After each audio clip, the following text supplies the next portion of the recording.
Demons, and this is going to hurt me more than it hurts you.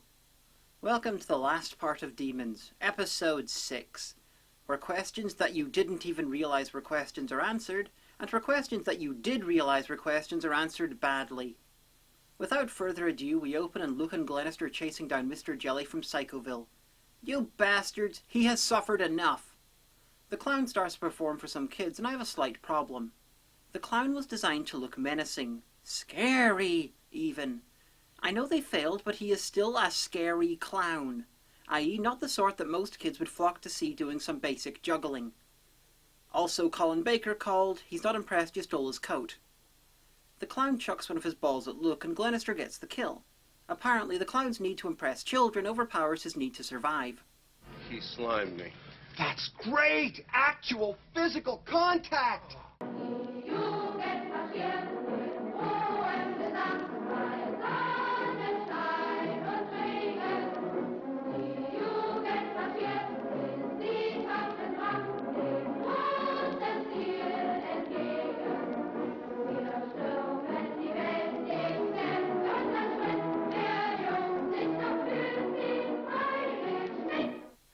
Nothing like the sound of some authentic Third Reich music to get you ready for the last episode. Luke's dreaming about the car crash that killed his dad, and then suddenly the dream's been hijacked by the other father in his life, Father Richard Wilson. Beware of something nasty pretending to be something nice. Also, beware of things that are tall pretending to be things that are short. What? If they don't need to put any effort in, then neither do I. I'm kidding. I never put any effort in. Anyway, the prophetic dream is because of the clown. Clown. Wapo. He was a pyromancer, grade 7 entity. Well, they specialize in divination. It's fortune-telling using fire. Grade 7? Why is Mr. Tibbs more powerful than someone who can see the fucking future? Also, 1. Clowns, being wearers of unusually flammable clothes, are often connected with fire. B. Divination's always what you think of when you hear the word pyromancer, in much the same way that critically acclaimed is the first thing you think of when you hear the word demons. And, March. Monsters deeply into divination, as people who have easy access to the future are usually the types to stop running from their pursuers and start doing things that'd make them easy to kill. And lastly, Tom Baker. The mystical equivalent of ejaculating on someone else is truly a rational way to transfer someone's magical powers that they use through playing with fire. When a fire's turned up in this episode so far, it was only during a fucking dream sequence. So, as you can see, this episode has already done nothing stupid whatsoever. I'm impressed. Anyway, when his dad died, Luke felt a presence watching the car. Someone part of the scene. Something truly evil. So naturally, it's going to be revealed to be Philip Glenister. These, moments when you see Simeon, does he say anything? Yeah, he says beware of something nasty, pretending to be something nice. Yeah, well, he should know. It's about as nasty as they come. Actually, it can't be Glenister he's warning him about. He never pretended to be nice. Look after yourself. Now that I finished randomly quizzing you after I broke into your house, I'm going to leave you with your psychic powers. Have a good day. Anyway, Luke apparently has shoulders. Glenister visits Father Richard Wilson, who still hates him. He wants Wilson to tell him everything he knows, and given that he's about 760 years old, that might take a while. To force him, Glenister threatens to, well, I'll let you hear that from him. You know, I've often wondered how you've managed to keep it together for so many years. Every other zombie that I've met, well, they've managed to survive for a couple of months, tops. Must be something to do with the environment in here. Clean and dry. Temperature and humidity, constantly controlled. Is that what you like?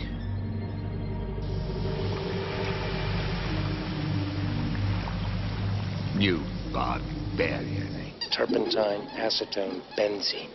He calls it the dip. So now that no one can accuse me of taking his piece of shitness out of context anymore, Luke has a talk with his mum about his dad. Fuck, it is dramatic. Dramatic enough that Luke immediately goes down to the library and re-watches the footage of his dad. Those that offer you friendship will not always be what they seem. Beware of something nasty, pretending to be something nice. Also beware of the mushrooms. When they're happy, they dance. Being cryptic doesn't automatically make for tense, dramatic, or good television. In fact, it usually makes for stupid television. Glenister managed to get a hold of the videotape that Richard Wilson was holding for Luke. The videotape that was from his dad. How did he get it? I'm guessing torture. I wouldn't be surprised if he's missing a limb or two next time we see him. And because we never see them, I'm going to assume he's missing his legs. He hands the tape to Mina, and I wonder, how does she do her makeup? Maybe she turns on her depth of vision, tries her best to ignore the people that were murdered in her house a couple of 100 years ago, and does her thing. It must be a little distracting to be trying to use mascara while an Edwardian keeps crying about all he wants is revenge, while reenacting how he was strangled by his wife's lover. That's not a reference to anything, I'm just going stream of consciousness. Anyway, Luke and Ruby are on their way to see Richard Wilson, and they take the time to tell us what we should be watching instead of this. Because I can see a pattern. It's all falling into place. It's brilliant. It's like the Da Vinci Code. Really? That brilliant? Well, actually, in many ways, that was brilliant. No, it wasn't. But it is better than this, if only for Tom Hanks' hilarious hair. Father Simeon said beware of something nasty pretending to be something nice. And you know who he was talking about? Galvin. He was talking about Galvin. Now I better know what you're thinking. Yeah, that he was never nice. This is a stupid prophecy / whatever the fuck it is. So Richard Wilson's dead, and at least some of the rest of the main cast have worked out what I worked out 2 minutes in, to the first episode. Glenister and his accent are both evil abominations hell-bent on destroying stuff. And I wouldn't be surprised if they had some sort of evil symbiotic relationship and his accent was in charge. Luke goes home and immediately runs into a medium played by Pauline McLynn, who is immediately holding a cup of tea when they cut to inside Luke's flat. Is that supposed to be a joke? She's there to offer her services as a medium. It is her chosen medium after all. Luke's not immediately into the idea, maybe because of my terrible fucking joke. Go on, go on, go on, go on, go on, go on, go on. No, seriously, Go on, go on, go on, go on, go on, go on, go on, go on, go on, go on, go on, go on, go on. Of course, as soon as he's into it, she runs off to have an urgent meeting with the episode's first dramatic twist. Mackenzie Crook is still alive. Which kind of fucks up my complaining that he was killed by a gunshot in episode 1, because as episode 4 showed, vampires need to be killed by the magical DNA gun. Or by other vampires. So now, the biggest mystery is, why out of all the characters to bring back in the finale did they choose this one? Who looked at him and thought, yup, this embarrassing looking son of a bitch who was defeated really fucking easily is totally our big bad of the season?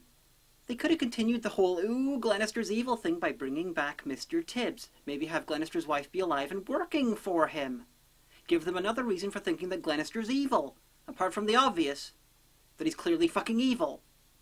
So, obvious cold reading, and obvious cold reading. I'm glad she's called the happy medium, because if they called her the competent medium, she could be sued under the Trades Descriptions Act. By the power of the moon and the stars, by the air above and the waters beneath, by the powers thou mayest not refuse, so do I summon thee. Pity's sake, woman, what is it? Can't you do anything by yourself? The boy is arriving any second. You promised me you'd be here. I realise I didn't actually show the full footage of being shit at cold reading on her stage show, but if she's terrible at cold readings and can actually contact the possibly dead, then why did you bother with the cold reading at all? Surely she's just doing this shit the hard way. But then again, Mackenzie Crook might only be vampire dead rather than dead. But then, why does she just summon him via a fucking chant? Fuck it, why am I thinking this will make any fucking sense? Luke. Luke, my son. I've waited so long to speak with you. Dad? Okay, if they use a potter's wheel together, I'm taking a 5-minute break before returning slightly amused. Luke's dad tells Luke that Glenister murdered him and he must be murdered in retaliation. What do you want me to do? Watch and wait. One day soon I will send you a messenger. Someone who will bring you the means to destroy him. I'm way more than okay with you killing Glenister, but I'm not really sure that a dedicated messenger and means is really needed. It's called a steak knife to the back of the neck, or an axe to the head, or a copy of Bonekickers to the cerebral cortex. Yeah. I've spent a long time thinking about possible ways to kill Glenister. Go now. We'll talk again. Did he get what he wanted? Oh, I'm sure he did. I'd say we gave him plenty to think about. Glenister goes to a monster bar and actually manages to not threaten to torture anyone. He then reveals that he's supposed to be Pennsylvanian. I married a Pennsylvanian. They don't sound like that. Hell, their accent's barely the same species as his. And no, I don't know what that means. Just a second now, Mr. Gelman. I don't know you, do I? No, ma'am, but I know you. Your fame goes before you. Now, I'm a psychic researcher, and I'm studying the UK's top clairvoyants, just trying to get a feel for how y'all do what you do. Holy fuck, his accent's not even the same species as itself earlier in the episode. This one's even less American than the last. I didn't even realize that was possible. This is like finding the South Pole, then somehow managing to go even further south. Anyway, more threats. You know what this is? Now, this won't harm you physically, no ma'am. But the electromagnetic pulse right here, you see? Well, that'll fry your psychic nerve ends. Permanently. I think you know what I'm saying. Bye-bye, ghosties. Hello, welfare. Is it a threat if he'd actually do it? And why is that a threat? She already makes her living doing cold reading badly. That's what she was doing during her live show.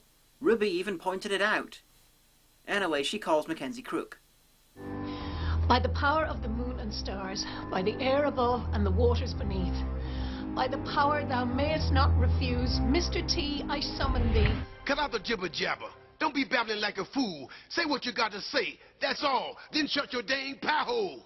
Gladiolus Thrip, I thought you were dead. Why are you not dead? I'm more interested in why you have such an obvious makeup line on your forehead. Also, Luke may have gone insane. Those that offer you friendship will not always be what they seem. Beware of something nasty, pretending to be something nice. Those that offer you friendship will not always be what they seem. Luke! Something nasty, pretending to be something nice. Those that offer you friendship will not always be what they seem. If you're in here, we need to talk. Pretending to be something nice. Those that offer you friendship will not always be what they seem. Beware of something nasty. Guess what follows? Drama. Of the dramatic sort of drama. They confirm that Glenister was the evil figure watching the car. Glenister says that he didn't kill Luke's dad, that it was an accident, and Luke officially quits the team. I would have thought that's something he would have done a little earlier, seeing as he spent most of the episode convinced that Glenister killed his dad. Why wait until after he officially denies it? So Glenister goes back in time and rescues Luke from the burning car, possibly as a way to show that he's not actually evil. At least I assume that's what's going on here, because I refuse to accept that Glenister hasn't aged in 20 years. I'm silly like that. Once Luke has some dramatic milk of sorrow, Mackenzie Crook appears and hands him a gun. The first important monster that Luke fought returns from seeming death to hand him a gun right after he's been convinced that Glenister needs to be murdered. Now, I want to see Glenister dead as much as practically everyone else, Glenister included, but if he doesn't see through this pretty much instantly, then he's in danger of being outwitted by the next hamster he comes across. Oh, Ruby. Not a hamster, but close enough. Mina finds the dead body of the medium and sees a vision of Mackenzie Crook. The same vision that she got in episode 1. So she can see the past as well. How many powers is that now? 80? So there's a standoff in a museum. I'm guessing they just happen to have a museum set lying around not being used. Glenister tries to shoot Mackenzie Crook and yet again manages to not kill him. Why? He's a fucking vampire! Anyway, Luke arrives and sticks a gun in Philip Glenister's face. And I suddenly fear for the people of the UK's hamster-dominated future. Your father betrayed you, Luke. Galvin saved your life. Your father was on the verge of going over to the half-life. He believed the future lay with raising hybrids, half human, half entity. So what? You're a hybrid? That's different. So let me get this straight. The dad got tired of killing sentient beings, good and bad, just because they're supernatural, and wanted to literally bring both opposing sides together, and that made him evil. The ethics on display here be all kinds of fucked.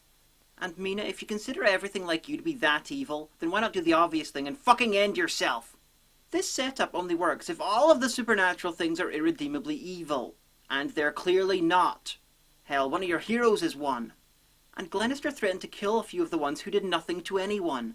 This is a war between one side who want to exterminate the other, and another side who are varying degrees of naughty and nice.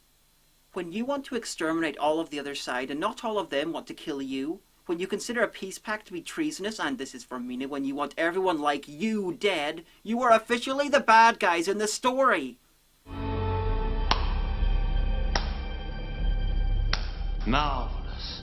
And shut the fuck up, you are clearly evil as well. Cameron's dead. Simeon. It's all part of his plan to turn you guys against each other. I don't believe you. There's only one way to find out. Mina.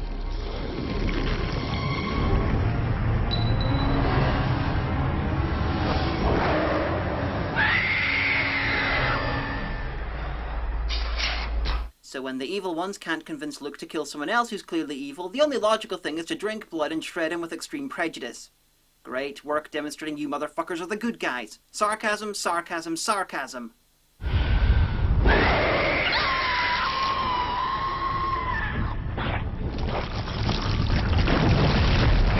Well, I don't know about you, but he is clearly convinced. I mean, there's only 2 minutes left. He's kind of got to be.